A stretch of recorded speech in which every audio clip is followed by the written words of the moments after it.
வணக்கம். இந்தியாவில் இருக்கக்கூடிய ஒரு மிகப்பெரிய கேன்சர் கரப்ஷன், ஊழல்.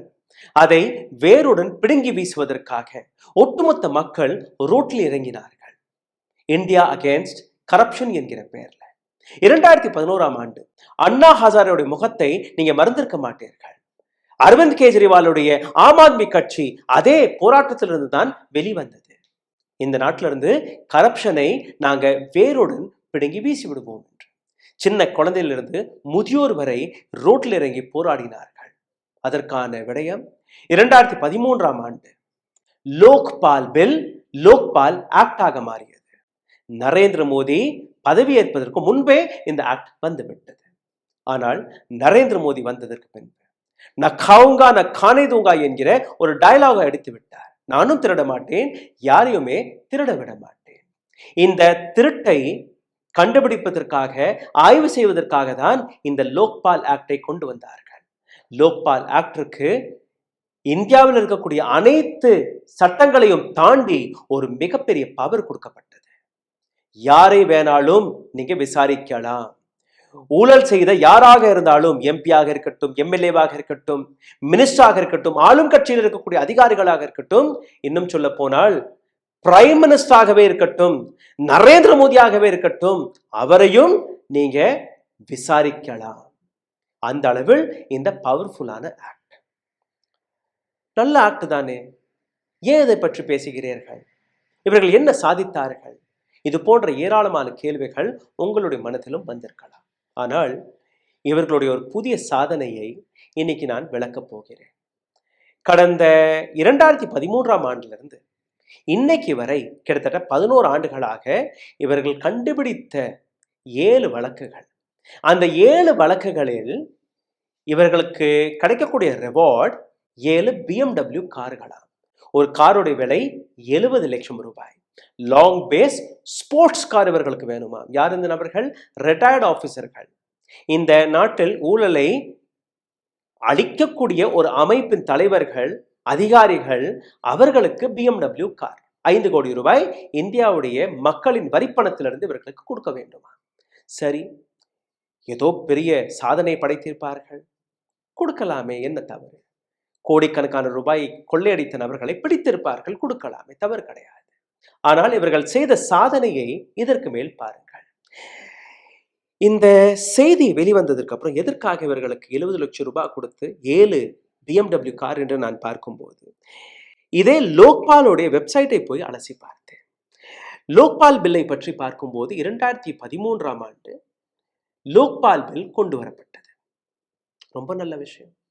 2013ஆம் ஆண்டிலிருந்து 2019ஆம் ஆண்டு வரை எந்த அதிகாரியுமே நியமிக்கப்படவில்லை. ந காவுங்கா ந கானே தூங்கா நரேந்திர மோடியின் தலைமையில் இந்த லோக்பாலிற்காக சேர்மேனே அறிவிக்கப்படவில்லை. 2019ஆம் ஆண்டு முதல் முறையாக 6 வருடம் கழித்து ஜஸ்டிஸ் பினாக்கி சந்திர கோஷ் அவர்களை முதல் சேர்மேனாக பதவியேற்க வைத்தார்கள். சரி, இந்த நபர் வந்ததுக்கு அப்புறம் என்ன நடந்தது? ஏராளமான கம்ப்ளைண்ட்ஸ் வர தொடங்கியது. அதற்கான விளக்கத்தையும் நான் உங்களுக்கு எடுத்து காட்டுகிறேன். இந்த சார்ட்டை பார்த்தீர்களோ உங்களுக்கு புரிய வரும். 2019-20ஆம் ஆண்டு லோக்பாலிடம் வந்த கம்ப்ளைண்ட்ஸ் 1427. 2021 பார்த்தீர்கள்னா 110 கம்ப்ளைண்ட்ஸ். 21-22 2258 கம்ப்ளைண்ட்ஸ். 22-23 2469 கம்ப்ளைண்ட்ஸ். அதன்படி நீங்க பார்த்தீர்கள்னா இன்னைக்கு வரை இந்த அமைப்பில் வந்த கம்ப்ளைண்ட்ஸ்களுடைய எண்ணிக்கை 6995. கிட்டத்தட்ட 7000 கம்ப்ளைண்ட்ஸ். இது நான் கூறவில்லை, இதே லோக்பாலுடைய வெப்சைட்டில் இருந்து எடுத்த இந்த டேட்டா, என்னுடைய டேட்டா கிடையாது, லோக்பாலுடைய டேட்டா இது. 7000 கம்ப்ளைண்ட்ஸ். அப்ப எத்தனை அதிகாரிகள், எத்தனை அரசியல்வாதிகள், எத்தனை பியூரோக்ரேட்ஸ், எத்தனை கார்ப்பரேட்டை சார்ந்த நபர்கள் திருடி இருப்பார்கள்? அத்தனை பேருடைய பெயர் வெளியே வந்திருக்கணுமா இல்லையா? என்ன நடந்தது அதை நீங்க பாருங்கள். 6955 கம்ப்ளைண்ட்ஸ் வந்தது. அதிலிருந்து 4261 கம்ப்ளைண்ட்ஸ்களை இவர்கள் ரிஜெக்ட் செய்து விட்டார்கள். நீங்க கொடுத்த கம்ப்ளைண்ட் சரியா படலையே, ஃபார்மேட் சரியா இல்லை, ஸ்பெல்லிங் மிஸ்டேக் இருந்தது. நீங்க கொடுத்த அந்த ஃபார்ம் சரியாக நிரப்பப்படவில்லை, பெயர் சரியா எழுதல, விலாசம் சரியா இல்லை. அதுதான் உங்களுடைய வேலை. நீங்க தான் இதெல்லாம் விசாரித்திருக்க வேண்டும். சரி, இத்தனை கம்ப்ளைண்ட் வந்துருச்சு, ஒரு புதிய சேர்மனும் கிடைச்சிட்டாரு. அதுக்கப்புறம் என்ன நடந்துச்சு? இன்னொரு வேடிக்கையான விஷயம், இந்த முதல் சேர்மன் மிஸ்டர் கோஷ், அவர் கையில் பவரே கிடையாது. என்ன பவர்? இன்வெஸ்டிகேஷனுக்கான அந்த விங், அதுவே அவருக்கு கிடையாது. அது எப்போ கிடைத்தது? 2024ஆம் ஆண்டு கிடைத்திருக்கிறது. அதாவது ப்ராசிக்யூஷன் விங்கே இல்லாமல் ஒரு அமைப்பை 2013ஆம் ஆண்டிலிருந்து நடத்தி வந்திருக்கிறீர்கள். 2019ஆம் ஆண்டு முதல் சேர்மன், 2019ஆம் ஆண்டு சேர்மன் வந்ததற்கு பின்பு ஏராளமான கம்ப்ளைண்ட்ஸ் வந்ததற்கு பின்பு கூட ப்ராசிக்யூஷன் விசாரிப்பதற்கான அந்த சட்டமே இவர்கள் கையில் கிடையாதாம். 2024ஆம் ஆண்டு தான் அந்த சட்டமே இவர்களுடைய கையில் கிடைத்திருக்கிறது. அதற்கான டேட்டாவையும் உங்களுடைய ஸ்கிரீனில் நீங்க பார்க்கிறீர்கள். அந்த கடிதத்தை நீங்க பாருங்க. இந்த கடிதத்தில் இருக்கக்கூடிய 3வது பேராகிராஃபை படிக்கிறேன், கேளுங்கள். The full bench of Lok Sabha in its meeting dated 13/9/2024 has approved enclosed organogram providing for the staffing pattern and specified number of suitable officers and staff including for prosecution wing, making it a part of judicial wing. Prosecution wing judicial wingil சேர்ப்பதற்கான அந்த வேலையே 13ஆம் தேதி நடந்திருக்கிறது. இந்த கடிதமும் இதே லோக்பாலுடைய வெப்சைட்ல இருந்து தான் நான் எடுத்தேன். நான் இந்த பதிவில் காட்டக்கூடிய எந்த ஆதாரமும் நான் தயாரித்த ஆதாரம் கிடையாது, லோக்பாலே வெளிவிட்ட ஆதாரம். ஓகே, ஃபைன், இதையும் ஏற்றுக்கொள்ளலாம். அடுத்தபடியாக நீங்க 7000 வந்த கம்ப்ளைண்ட்ல இருந்து கிட்டத்தட்ட 4500 கம்ப்ளைண்ட்டை வாபஸ் அனுப்பி விட்டுட்டீங்க. மீதம் இருக்கக்கூடிய ஒரு 1500 கம்ப்ளைண்ட்ஸ், அதாவது சரியாக நீங்க பார்த்தீர்களான்னு நீங்க பார்த்தீர்கள்னா கிடையாது. அதை நீங்க பார்த்தீர்கள்னா அதிலிருந்து வெறும் 289 கம்ப்ளைண்ட்ஸ்கள் பிரிலிமினரி இன்கொயரி, அதாவது ஸ்டார்டிங் ஸ்டேஜ் ஆஃப் இன்வெஸ்டிகேஷன் நடந்திருக்கு. From 7000 complaints to 289. Okay, very good. இந்த 289 நபர்கள்ல ஏராளமான அமைச்சர்கள் இருந்திருப்பார்கள், அரசியல்வாதிகள் இருந்திருப்பார்கள், பியூரோக்ரேட்ஸ் இருந்திருப்பார்கள், கோடிக்கணக்கான பணத்தை இவர்கள் பிடிச்சிருப்பார்கள். அப்படித்தானே நினைக்கிறீர்கள்? அதுவும் கிடையாது. இதிலிருந்து கேஸாக ஃபைல் செய்த நபர்கள், prosecution sanction granted only for 7, just 7. இதுவும் இந்த வெப்சைட்ல தான் இருக்கு. 7000 கம்ப்ளைண்ட் வந்தது, சாங்ஷன் ஆன ஃபைல் செய்யப்பட்ட கம்ப்ளைண்ட்ஸ் வெறும் 7. சரி, இந்த 7 கம்ப்ளைண்ட்கள்ல ஒரு எம்பி, ஒரு எம்எல்ஏ, ஒரு மினிஸ்டர் இல்ல ஒரு பியூரோக்ரேட் இருந்திருப்பார்களா? கிடையாது. மிக முக்கியமாக இருந்த எந்த வழக்கையும் இவர்கள் கை வைக்கவில்லை. எதுவாக இருந்தாலும் கை வைக்கவில்லை. என்ன செய்தார்கள்? அனைத்தையுமே ஓரம் கட்டிவிட்டு வீணா போன, எதற்குமே உதவாத ஒரு சில வழக்குகள் இருக்கும் இல்லையா, அதை பிடித்து அதுல 7 ஃபைல்ஸ்களை கம்ப்ளைண்ட் அந்த கையெழுத்து போட்டு விட்டார்கள். அவர்கள் மீதும் வழக்கெல்லாம் கிடையாது, ஆக்ஷன் எடுக்கப்படவில்லை. ஒரு அமைப்பு, மக்கள் போராடி அந்த லோக்பால் பில்லை கொண்டு வந்தார்கள். அண்ணா ஹசாரை விட்டு விடுங்கள், அரவிந்த் கெஜ்ரிவாலை விட்டு விடுங்கள், பிரசாந்த் பூஷனை விட்டு விடுங்கள், யோகேந்திர யாதவை விட்டு விடுங்கள். இந்த நாட்டு மக்கள் இந்த நாட்டில் ஊழல் இருக்கக்கூடாது, இந்த நாட்டில் பள்ளிக்கூடத்திற்கு சேர்ப்பதற்காக, காலேஜுக்கு போகுவதற்காக, வேலை கிடைப்பதற்காக, ரயில் டிக்கெட்டிற்காக அல்ல முதியோர்களுடைய பென்ஷனுக்காக யாருமே ஊழல் லஞ்சத்தை கொடுக்கக்கூடாது என்கிற அந்த வெறியில் மக்கள் ரோட்டில் இறங்கினார்கள். அதற்கு பின்பு இந்த லோக்பால் பில் கொண்டு வரப்பட்டது, லோக்பால் ஆக்டாக மாறியது. பிரைம் மினிஸ்டரை கூட இதில் சேர்க்க வேண்டும் என்கிற அந்த போராட்டம் இருந்தது. நரேந்திர மோடி தவறு செய்தால் கூட அவரையும் இந்த லோக்பால் பில்லுக்குள் கொண்டு வந்தோம். ஆனால் நடந்தது என்ன? என்ன நடந்தது? இன்னைக்கு அதோடைய ரிசல்ட்டை உங்களுக்கு முன்பு நான் எடுத்து காட்டி வருகிறேன். பாருங்கள் எந்த அளவில் இவர்கள் என்ன செய்திருக்கிறார்கள் என்று. இந்த பட்டியலை நீங்க பார்த்தீர்கள்னா 2019 இருந்து தொடங்கி 2025 வரை வந்த கம்ப்ளைண்ட்ஸ்கள் 7000 கிட்டத்தட்ட டிஸ்மிஸ் செய்யப்பட்டு, அனைத்துமே ரிஜெக்ட் செய்து, கிட்டத்தட்ட 98% கம்ப்ளைண்ட்ஸ்களை இவர்கள் ரிஜெக்ட் செய்திருக்கிறார்கள். அதன் மீது எந்த விதமான ஆக்ஷனும் எடுக்கப்படவில்லை. இவர்களுக்கு செலவானது எவ்வளவு தெரியுமா? 300 கோடி ரூபாய் லோக்பாலிற்காக நரேந்திர மோடி அரசாங்கம் ஒதுக்கி கொடுத்துள்ளது 300 crores, not 1 or 2 rupees. இந்த 300 கோடி ரூபாய் செலவில் அவர்கள் கண்டுபிடித்தது இந்த 7 வழக்குகளாம். அதுவும் சரியான வழக்குகள் கிடையாது. அப்போ எதற்காக லோக்பால் அவர்கள் என்ன செய்தார்கள்? 7 வழக்குகளை கையெழுத்து போட்டதற்காக அவர்களுக்கு 7 BMW. இப்ப திடீர்னு தனக்கு ஒரு டெண்டரை வெளிவிட்டு இருக்கிறார்கள். இந்த டெண்டர்ல நீங்க பார்த்தீர்கள்னா சிரிப்பேர்கள். இந்த tender, Lokpal issued a tender for 7 white BMW 330 Li M Sport long wheelbase, estimated 70 lakh, worth 5 crore. இவர்கள் படைத்த சாதனைக்காக பாராட்டி, தன்னை தானாகவே பாராட்டி இவர்கள் டெண்டர் வெளிவிட்டிருக்கிறார்களாம். 7 வெள்ளை colour BMW 3 Series Li long wheelbase sports version, worth 70 lakhs. அதற்கு கீழே இவர்கள்லாம் பயணிக்க மாட்டார்களாம்.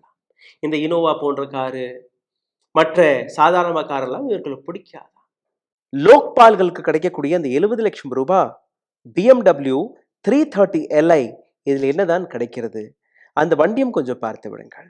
5 சீரீஸ் எப்படி இருக்குமோ அதே போன்றுதான் இந்த வண்டியும் இருக்கும். இந்த வண்டியில 18 inch M Sport alloy wheel கிடைக்கிறது. Size 225, 18 inches. DRLs, LED headlamps, இது போன்ற ஏராளமான அட்வான்ஸ்ட் ஃபீச்சர்ஸ்கள். முன்னாடி 6 சென்சர், பார்க்கிங் சென்சர், பின்னாடியும் பார்க்கிங் சென்சர், ரியர் கேமராவுடன். ஜூல் எக்ஸாஸ்ட், அழகாக இருக்கக்கூடிய இந்த வண்டி மேல ரூஃப்ல இருக்கக்கூடிய சன் ரூஃப். 2000 cc பெட்ரோல் மற்றும் டீசல் இரண்டிலுமே கிடைக்கிறது. 0 to 100 kilometers 6.2 செகண்ட்ஸ்களில்.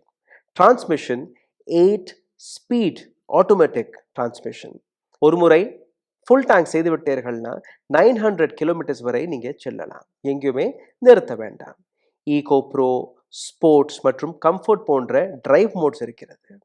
Auto hold, electronic parking brake, cruise control எல்லாமே இதில் இருக்கு.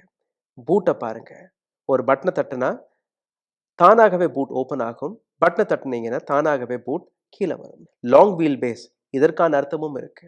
பின்னாடி பாருங்க எந்த அளவில் ஒரு சொகுசான ஸ்பேஷியஸான cabin. 14.9 inch curved single screen, iDrive control, Apple CarPlay, Harman கார்டனுடைய sound system, climatic zone, 4 zone AC control அனைத்துமே இந்த வாகனத்தில் இருக்கிறது. 360 கேமரா உட்பட 12 பார்க்கிங் சென்சர்ஸ் இந்த வாகனத்தில் வருகிறது. பார்ப்பதற்கு ரோட்டில் நடமாடும் ஒரு கப்பல் போன்றுதான் தெரிகிறது. அதனால்தான் இவர்களுக்கு இந்த வாகனம் தேவையோ.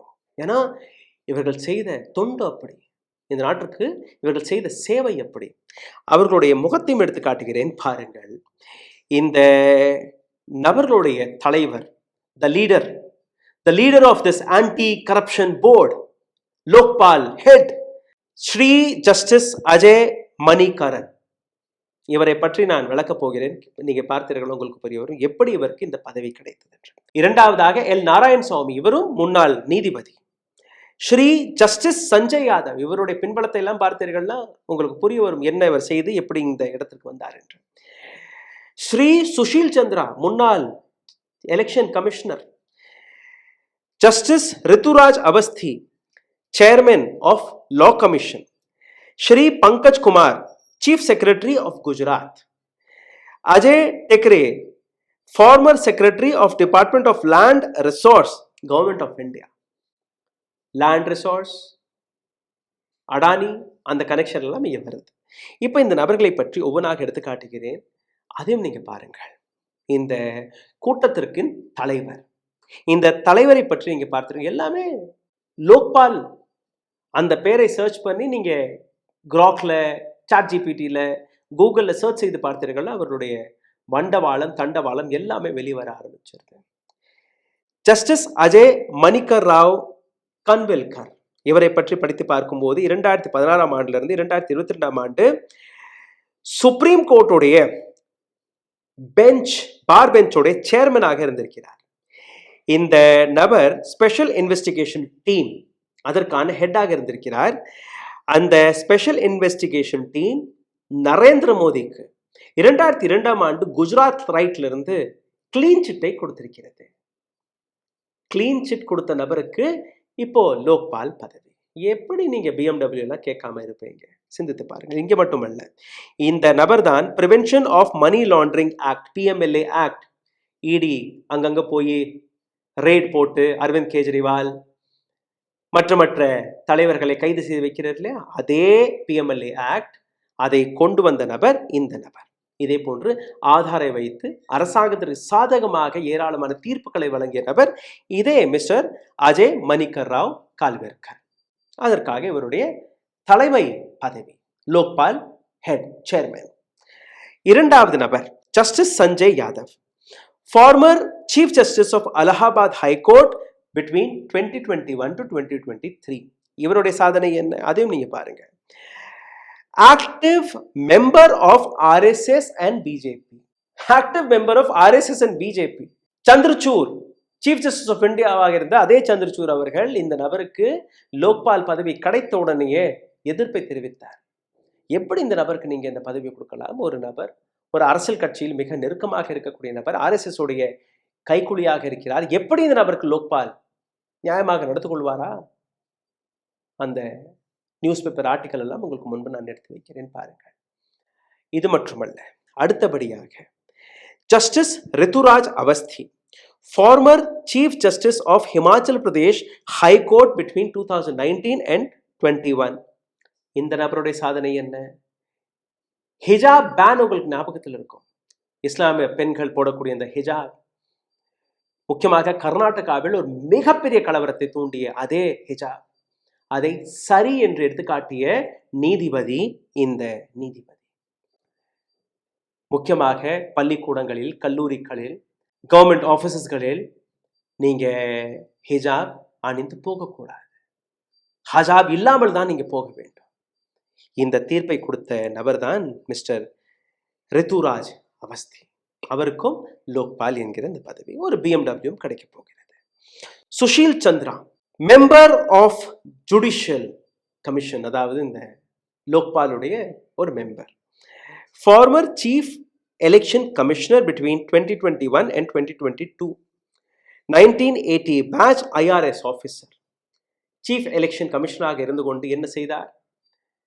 உத்தரப்பிரதேஷ் தேர்தல் மற்றும் குஜராத் தேர்தலில் பிஜேபிக்காக சாதகமாக ஏராளமான விஷயங்களை செய்தது பின்பு அவருக்கு பரிசு கொடுக்கும்படி நரேந்திர மோடி அவர்கள் இவரை லோக்பாலாக அமர வைத்து விட்டார். இவருக்கும் ஒரு வெள்ளை colour BMW 3 Series LI car, long wheel base car, worth 70 lakhs. Pankaj Kumar, retired IAS officer, 1986 batch Gujarat cadre, குஜராத்திலிருந்து சீஃப் செக்ரட்டரி பதவியிலிருந்து ரிட்டையர் ஆன நபர். மார்ச் மாதம் 2024ஆம் ஆண்டு இவருக்கு லோக்பாலாக அப்பாயின்மெண்ட் கிடைத்திருக்கிறது. இந்த நபர் நரேந்திர மோடி, அமித்ஷாவிற்கு மிக நெருக்கமாக இருந்த நபர். குஜராத்ல அங்க இருக்கக்கூடிய அட்மினிஸ்ட்ரேஷன்ல மிகவும் நெருக்கமாக நரேந்திர மோடிக்காக ஒரு லாயலிஸ்டாக இருந்த நபர். அவருக்கும் லோக்பால். இப்போ சிந்தித்து பாருங்க, எந்த விதமான ஆன்டி கரப்ஷன் போராட்டத்தை நாம் பார்த்தோம், எந்த விதமான ஆன்டி கரப்ஷன் பில்லை நாம் கொண்டு வந்தோம், எந்த விதமான ஆன்டி கரப்ஷன் லா லோக்பால் ஆக்டை நாங்கள் கொண்டு வந்தோம். எதனால்? Narendra Modi, prime minister, home minister, union ministers யாராக இருந்தாலும் யாரையுமே விட்டு வைக்க வேண்டாம். அனைத்து நபர்களையும் நீங்க அலசுங்கள், ஆராயுங்கள், ஆய்வு செய்யுங்கள். இந்த நாட்டில் எந்த விதமான ஊழல்வாதியும் இருக்கக்கூடாது என்று அந்த பவரை, அந்த அதிகாரத்தை உங்கள் கையில் கொடுத்தோம். 300 கோடி ரூபாய் செலவழித்திருக்கிறீர்கள். எத்தனை பேரை நீங்க பிடித்தீர்கள்? எத்தனை ஊழல்களை நீங்க கொண்டு வந்தீர்கள்? இப்போ உங்களுக்கு 70 லட்சம் கோடி ரூபாய் கொடுத்து சொகுசு வாகனம் தேவைப்படுகிறது. சிந்தித்து பாருங்கள். இந்த நாட்டில் ஊழலை அழிக்க வந்த நபர்களே ஊழல்வாதியாக மாறிவிட்டால் எங்க போவது? Supreme court is gone, election commission of India is gone, ED, CBI, IT is gone, police is gone, and now the Lokpal is also gone. Thank you, Modi ji. अच्छे दिन आ गए हैं. இந்த வீடியோ உங்களுக்கு பிடித்திருந்தால் தயவு செய்து பகிருங்கள். உங்களுடைய கருத்துக்களை கீழே கமெண்ட் பாக்ஸில் எழுதி விடுங்கள். இதை தாண்டி எங்களை சப்போர்ட் செய்ய நினைக்கக்கூடிய நபர்கள் கீழே இருக்கக்கூடிய UPI ID வழியாக உங்களுடைய ஆதரவுகளை தெரிவிக்கலாம். நன்றி, வணக்கம். ஊடகம், கார்ப்பரேட், அரசியல்வாதிகளின் கைப்பாவையாக அடிமைகளாக இருந்தது போதும். இனி சாட்டை எடுத்து சுழற்றும் நேரம் வந்துவிட்டது. ஊடகம் பொதுமக்களாகிய உங்களுக்காக உங்களாலேயே இயக்கப்பட வேண்டும். ஊடக சுதந்திரத்திற்காக உங்களின் பங்களிப்பை இன்றே அளித்திடுங்கள்.